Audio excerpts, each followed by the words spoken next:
President Biden is meeting with Senate Democrats on Capitol Hill today for a lunchtime meeting to push for rewriting Senate rules to prevent Republicans from filibustering a pair of major voting rights bills, the John Lewis Voting Rights Advancement Act and the Freedom to Vote Act. On Wednesday, Senate Majority Leader Chuck Schumer outlined a plan to bring the voting bills to a debate using a parliamentary maneuver, but the move would still leave room for Republicans to block final passage of the bills using the filibuster. Two Senate Democrats have so far refused to support changing the filibuster rules, Joe Manchin of West Virginia and Kyrsten Sinema of Arizona. Biden heads to Capitol Hill 2 days after he gave a major speech on voting rights in Atlanta, Georgia. On Wednesday, Senate Republican Minority Leader Mitch McConnell blasted Biden's remarks. 12 months ago, this president said disagreement must not lead to disunion. But yesterday he invoked the bloody disunion of the Civil War, to demonize Americans who disagree with him. He compared, listen to this, a bipartisan majority of senators to literal traitors. How profoundly unpresidential. Democrats are increasingly concerned that Republicans will be able to successfully steal future elections, both on the national and state level, if major voting rights legislation is not immediately passed. During his speech in Atlanta, President Biden made reference to efforts by Donald Trump and his supporters to overturn the 2020 election. We're here today to stand against the forces in America that value power over principle, forces that attempted a coup against the legally expressed will of the American people by sowing doubt, inventing charges of fraud, and seeking to steal the 2020 election from the people. We're joined now by Ari Berman, a senior reporter at Mother Jones covering voting rights. He's the author of Give Us the Ballot, The Modern Struggle for Voting Rights in America. His new piece out just today, The Coming Coup, How Republicans Are Laying the Groundwork to Steal Future Elections. Ari, I want to start off by talking about what this maneuver is. Very complex, I'm sure very hard for people to understand how the Democrats try to plan to get these bills on the floor and voted on in the Senate. Good morning, Amy. Well, the plan is that the House is taking a bill and they are putting the two voting rights bills, the Freedom to Vote Act and the John Lewis Voting Rights Advancement Act, in what's essentially a shell bill. They are going to pass that today and send it to the Senate. And that will allow the Senate to immediately debate the bill without needing 60 votes to get it to the floor. They will still need 60 votes to pass the bill if they don't reform the filibuster, but this will allow at least the Senate to immediately begin debating the bill, probably Friday or Saturday, and then set up a vote on these bills and also potentially changing the Senate rules on Martin Luther King Jr. Day. Which, of course, is Monday.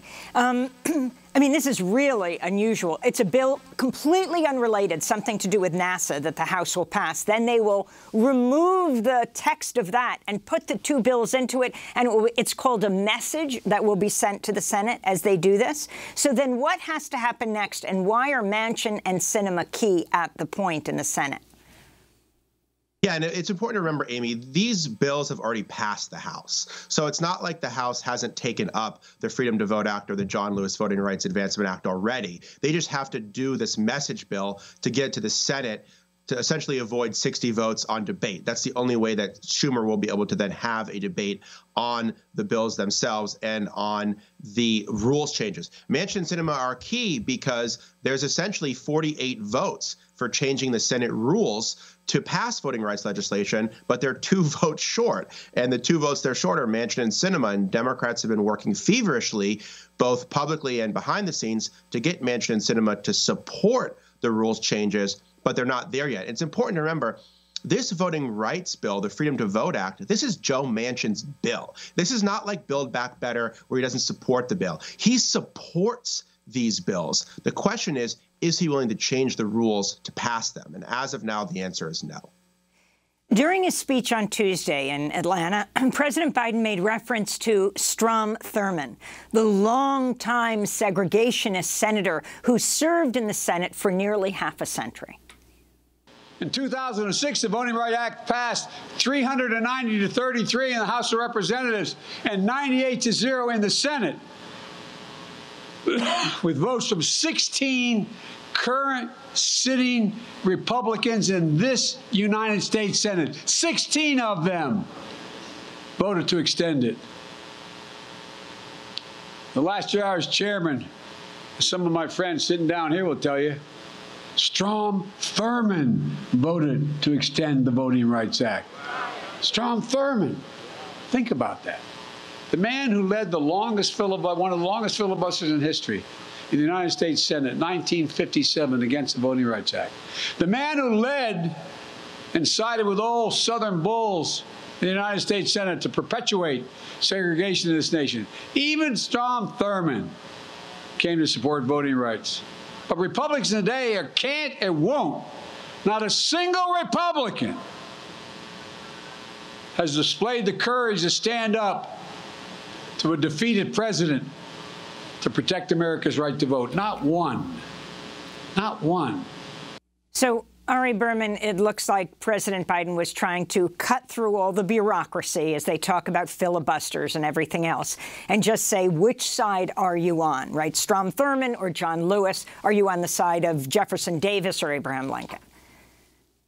Exactly, Amy. He was trying to frame the fight for voting rights in moral terms, much like Lyndon Johnson did when he introduced the Voting Rights Act in 1965, saying this is a defining moment in American history and you have to pick a side. You can't just praise Martin Luther King on Martin Luther King Day. You have to live the values that Martin Luther King fought for, namely the values of the right to vote, which Martin Luther King called civil right number one. And I thought it was really interesting what the president said about Republicans previously supporting voting rights, because the Voting Rights Act was reauthorized 4 times, and every reauthorization was signed by a Republican president and supported by overwhelming bipartisan majorities in Congress. Now, that didn't mean every Republican liked the Voting Rights Act. Lots of GOP presidents like Nixon and Reagan didn't want to sign a reauthorization of the Voting Rights Act, but there was such a strong bipartisan consensus for these bills that Republicans had no choice but to support them,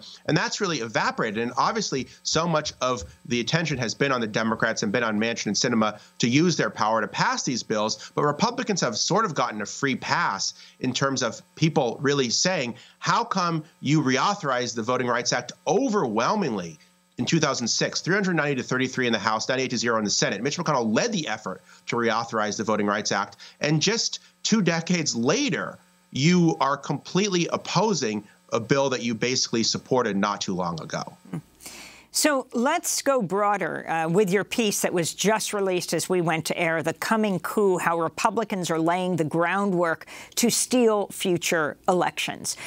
You go beyond the issue of actually casting the ballot and how difficult that is, and you can lay that out around the country as well, increasingly 19 states passing more than 30 laws to restrict voting. But then the issue, for example, of gerrymandering and others.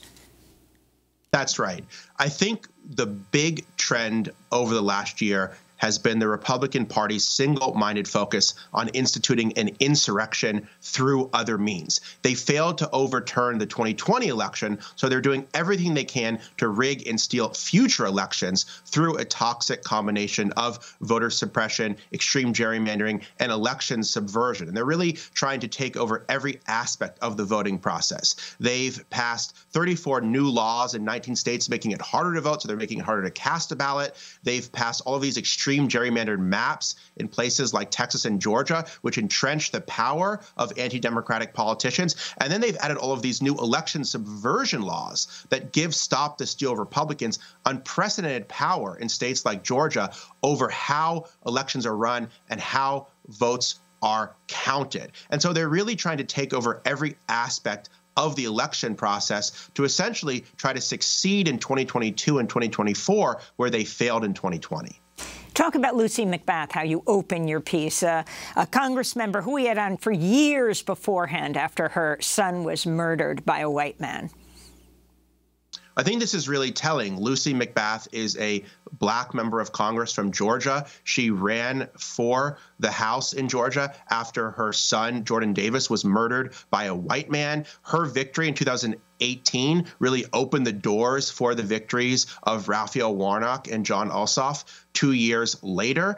And what Republicans did is they gerrymandered her out of her congressional district. She represents a metro Atlanta area that has become a lot more diverse and a lot more Democratic. And they drew this district to go all the way up to the Appalachian Mountains and basically took out the most diverse and Democratic parts of her district and added in the most white and conservative parts of the state. And so what happened in Georgia is that all of the demographic change was from communities of color who increasingly leaned Democratic, but the maps themselves reduced representation for communities of color, reduced representation for Democrats, and targeted Black members of Congress like Lucy McBath. And that is a form of election rigging, because if you can choose who your electorate is, then the elections themselves become essentially meaningless. So gerrymandering is one of the many tactics Republicans are using to consolidate power going into the midterm elections. Talk about the victory against gerrymandering in Ohio that just happened.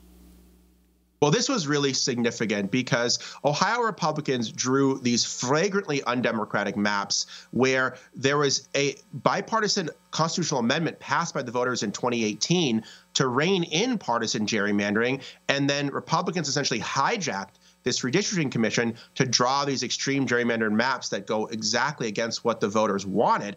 And the Ohio Supreme Court struck it down with one of the Republican judges siding with the Democrats and basically saying that the legislature not just needs to redraw these maps, but that in the future, voters might want to consider taking away the power of politicians to be able to draw their districts in the first place. So this was a significant victory, but it's going to be very hard to uphold these maps in most states. Ohio has a moderate state Supreme Court. North Carolina has a moderate state Supreme Court. But in Texas, in Georgia, in Florida, in other key states, the state Supreme Courts have moved far to the right. And the federal courts, because of the Supreme Court, has said, we can't even review partisan gerrymandering. So it's going to be very difficult to fight gerrymandering through the courts writ large. And can you talk about something that didn't get a heck of a lot of attention, the Cyber Ninjas, the company that led that partisan review of the 2020 ballots in Arizona, closing down following a scathing report by election officials and the threat of $50,000 fines a day. The report rebutting almost every claim this company made. Well, yeah, the entire audit in Arizona was a complete millions.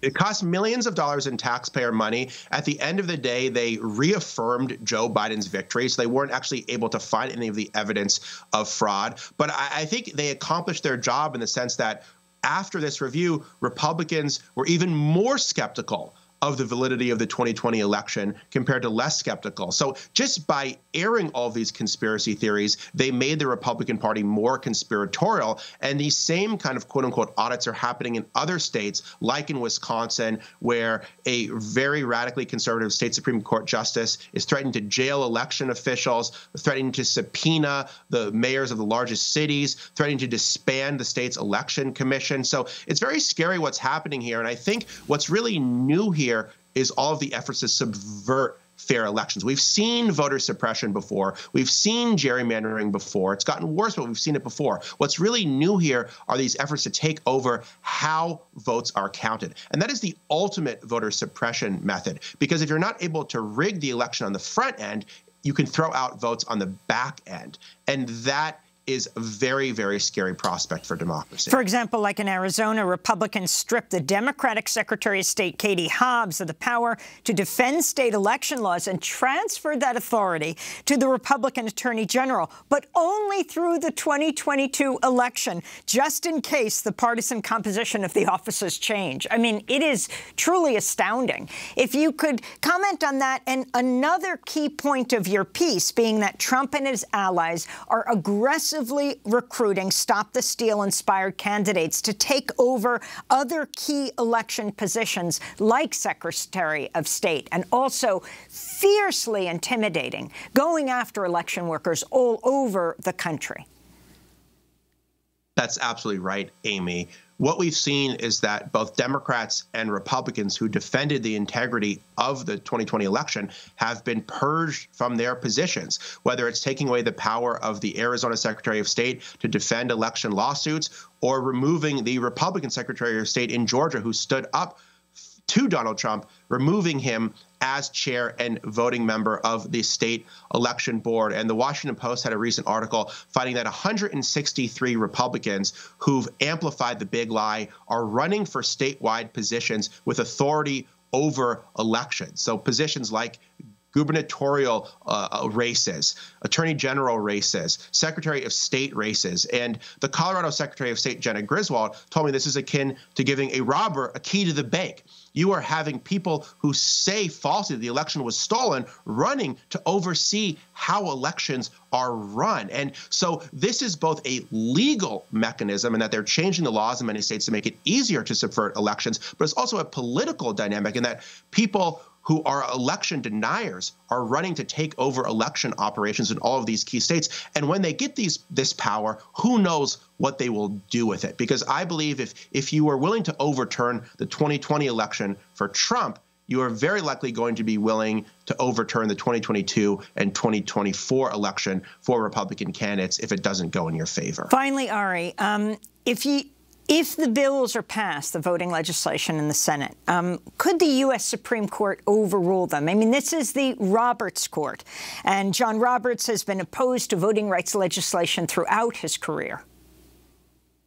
Absolutely, it's possible the Supreme Court could strike down these laws, but I think it's important to remember that Congress has authority under both the 15th Amendment and also under the core guarantees of the Constitution to write the rules of federal elections. So Congress has the power to pass these bills. Could the Supreme Court strike them down? Absolutely. The Supreme Court can clearly do whatever it wants at this point. It's gone so far. But I have to say, it's very ironic that Mitch McConnell wants there to be 60 votes to protect voting rights in the U.S. Senate, but he was able to put 3 justices on the Supreme Court for Donald Trump to take away voting rights with just 51 votes. So there's a fundamental asymmetry here that Republicans have been able to take away voting rights at both the state level and the federal level with 51 votes, but they want Democrats to have 60 votes to be able to protect voting rights in the U.S. Senate. And that's the fundamental asymmetry that has to change here. Ari Berman, I want to thank you for being with us, senior reporter for Mother Jones. Then we'll link to your new cover story, The Coming Coup, How Republicans Are Laying the Groundwork to Steal Future Elections. Ari is the author of Give Us the Ballot, The Modern Struggle for Voting Rights in America, speaking to us from New Paltz, New York.